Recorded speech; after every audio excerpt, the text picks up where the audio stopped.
Казвам се Пламен Божилов и от повече от 20 години работя на площад Славейков. Площад Славейков е уникално място, защото то се е създало само. Място, което е запазило облика си, общо взето 30 години, един и същ. Понякога изглежда разхвърлено тук, но то е, така да се каже, творчески безпорядък. Нали? Не е грозно според мен. Да.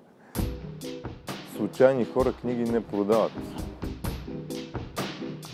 За един книжар тук на Славейков най-тежкият труд е да се нареди сергията.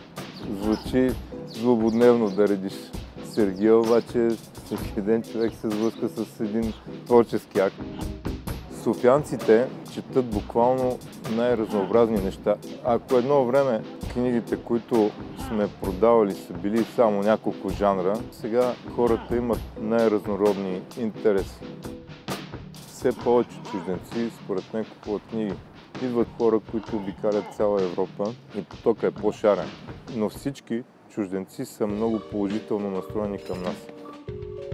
Има една атмосфера на космополитен град, според мен, смес от темперамента на много култури.